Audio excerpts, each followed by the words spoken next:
বিয়ে হয়ে গেল আমাদের সকলের প্রিয় শ্বেতাদির, আর বিয়ের রাতে যে এলাহি আয়োজন হবে না তা কি হয়? জিলাপি থেকে শুরু করে চিকেন, কাবাব, ফিশ ফিঙ্গার ও এই টক জাল ফুচকা, কি কি খেলাম ও কাদের সাথে দেখা হলো চলো তোমাদের সাথে শেয়ার করি।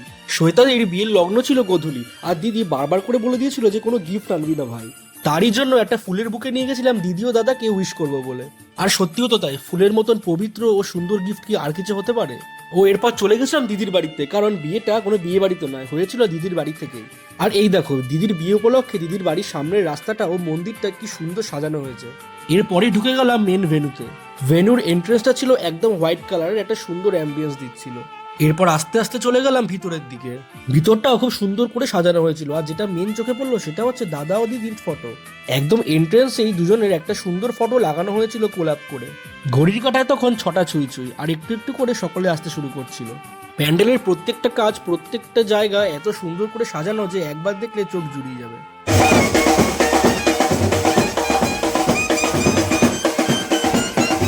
এরপর দেবাশিস দাও চলে আসলো গাড়ি করে। ও আন্টি ও বাড়ির বাকি সদস্যরা দাদাকে বরণ করে নিয়ে গেল ভিতরে। যেহেতু বিয়েটা ছিল গোধূলি লগ্নে, তাই জন্য বিয়ে বাড়িতে এত তাড়াতাড়ি বিকাল বিকালই চলে এসেছিল বর। না হলে আমরা যেরকম বিয়ে বাড়ি দেখতে দেখতে অভ্যস্ত, সেখানে বর তো আসে রাত্রির 8টা-9টা পার করে। আর ইনি হলো শ্বেতাদির মা, জামাই বরণ করে এখন আন্টি একটু বাড়িতে যাচ্ছে।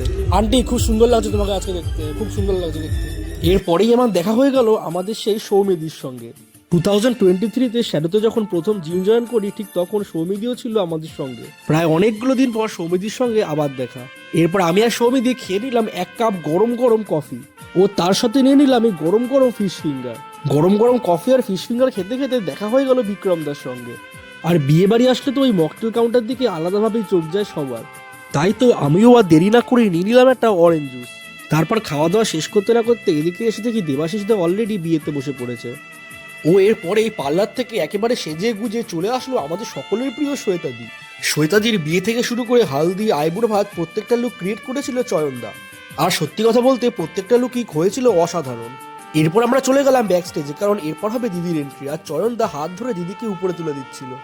দিদি যখন ব্যাক স্টেজে দাঁড়িয়ে রয়েছে, তখনই হয়ে গেল দেবাশিস দার এন্ট্রি, একেবারে টোপর মাথায় লাল পাঞ্জাবি পরে।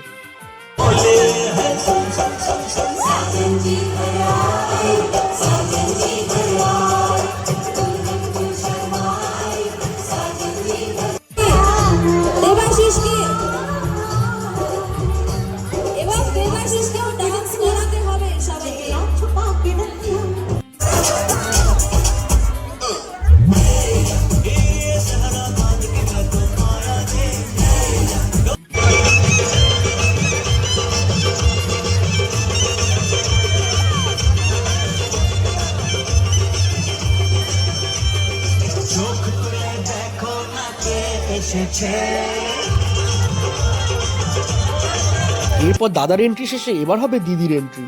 তাই সকলে আমরা তাড়াতাড়ি করে সামনের দিকে এগিয়ে আসলাম, ভালো করে ভিডিও তো তুলতেই হবে।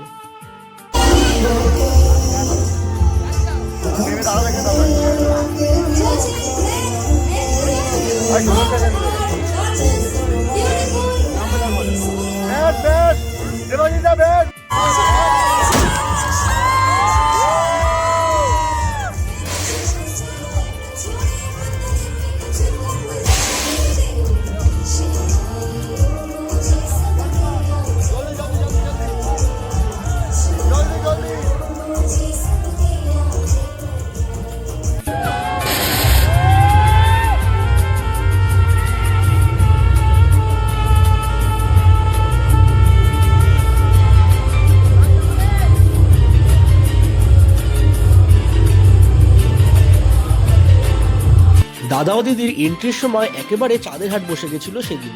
যেদিকেই চোখ যায় না কেন, সেদিকেই ছিল জনসমুদ্র ও চেনা পরিচিত মানুষজন। এক সুন্দর মুহূর্তের সাক্ষী রইলাম আমরা সকলেই, যা মুখে বলে প্রকাশ করা অসম্ভব। এরপর এন্ট্রি শেষে চলে গেলাম আবার স্টার্টার কাউন্টারে, কারণ এখনো অনেক কিছু ট্রাই করা বাকি। ট্রাই করে নিলাম গরম গরম জিলাপি আর রাবড়ি। শীতের সন্ধ্যায় গরম গরম জিলাপি খেতে কার না ভালো লাগে। এরপর দেখা হয়ে গেল অঙ্কিতা ও অঙ্কিতার ভাইয়ের সঙ্গে। আমরা তিনজনে মিলে একসাথে অনেকগুলো আইটেম ট্রাই করলাম। আর বিয়ে বাড়ি আসলে তো ফুচকা খেতেই হবে, তাই জন্য লাস্টে খেয়ে নিলাম ফুচকা, কারণ এরপরে আমরা বসে পড়বো মেন কোর্স খেতে, তার জন্য দুটোর বেশি ফুচকা তো খাওয়াই যাবে না। এদিকে বিয়ে চলছিল, আমরা চলে গেলাম মেন কোর্স খেতে, কারণ রাতটা অনেকটা হয়ে গেছিল আর বাড়িও ফিরতে হবে তাড়াতাড়ি। এরপর মেন কোর্সের খাওয়ারের কোনো ক্লিপ নিতে পারিনি, কারণ রাতটা অনেকটা হয়ে গেছিল, তখন প্রায় 11:30 ছুঁই ছুঁই। আর অনেক কষ্ট করে অঙ্কিতার মায়ের জন্য আমরা সিটটা পেয়েছিলাম, নইলে সেটাও পাওয়া যেত না। এরপর খাওয়া দাওয়া শেষ করে যখন মণ্ডপে গেলাম তখন থেকে সিঁদুরদান চলছে, যাক ভালো সময় এসে পড়েছি। শ্বেতাদি ও দেবাশিস দার আগামী পথ চলা আরো শুভ হোক, এইটুকুই আমাদের কামনা। সো গাইস, আজকের জন্য এইটুকুই, দেখা হচ্ছে পরবর্তী ভিডিও নিয়ে। সকলে ভালো থাকবেন ও সুস্থ থাকবেন।